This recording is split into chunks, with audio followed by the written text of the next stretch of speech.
Hi, it's TK with the weekly words of encouragement. Have you ever felt like you were living in the midst of a storm in your life?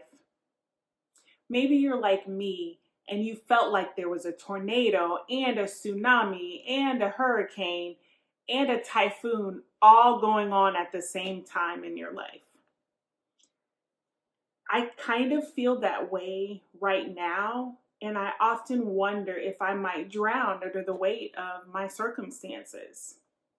And the current climate of our country, with a ravaging virus and racial division, certainly adds to the storms of my life. But then I'm reminded of the story of Jesus calming the storm. We can read one account of this story in Mark chapter 4, verses 35 through 41. As evening came, Jesus said to his disciples, "Let's cross to the other side of the lake." So they took Jesus in the boat and started out, leaving the crowds behind, although other boats followed. But soon a fierce storm came up. High waves were breaking into the boat, and it began to fill with water. Jesus was sleeping in the back of the boat with his head on a cushion. The disciples woke him up, shouting, "Teacher, don't you care that we're going to drown?" When Jesus woke up, he rebuked the wind and said to the waves, "Silence, be still."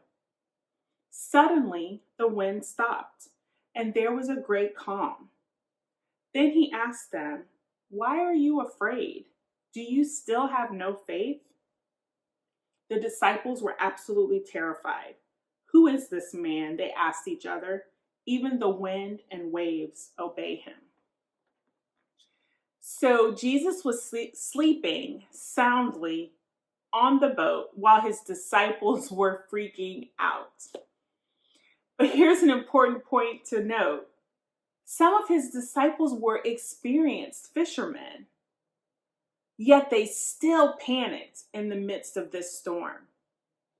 They had seen Jesus perform miracles, and they still expressed doubt about his care and concern for them. Dr. Tony Evans states in his study Bible, "It's easy to forget what Jesus did yesterday when we're going through a storm today." And honestly, that would probably be me too. I would be right there with the disciples, asking Jesus, "How can you sleep at a time like this?" But Mark chapter 4, verse 39 tells us Jesus spoke to the storm, "Silence, be still." And it immediately stopped. Now, I'm not a fan of thunderstorms. I don't like strong winds or thunder or lightning. I know some people can sleep in that type of weather, not me.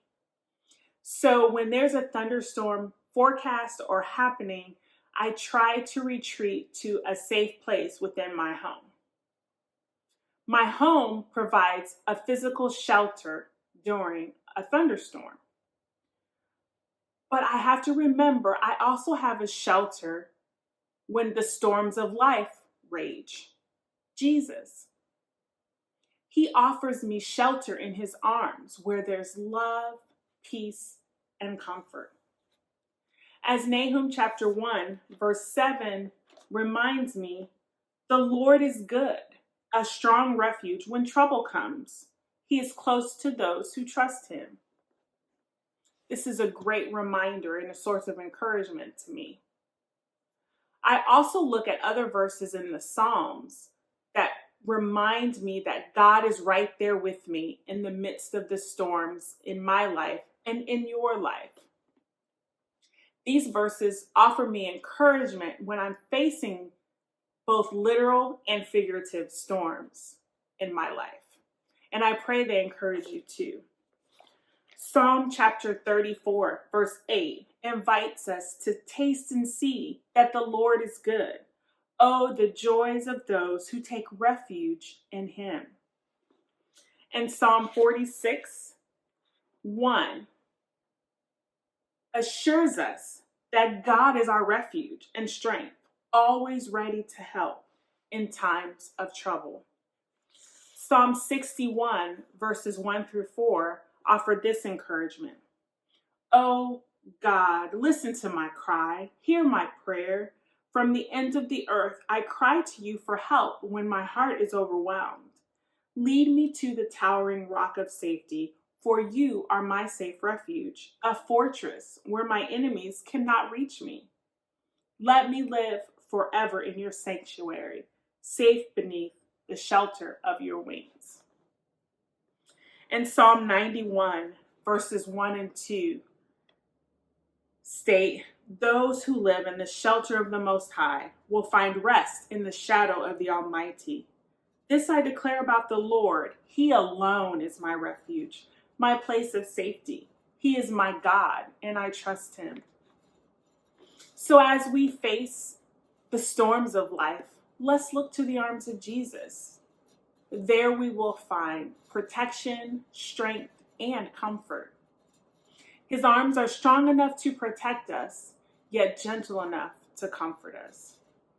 And just as Jesus calmed the storm that threatened the boat he was on with his disciples, he will calm the storms of our lives. We just have to trust him. I pray you have a blessed week. Bye.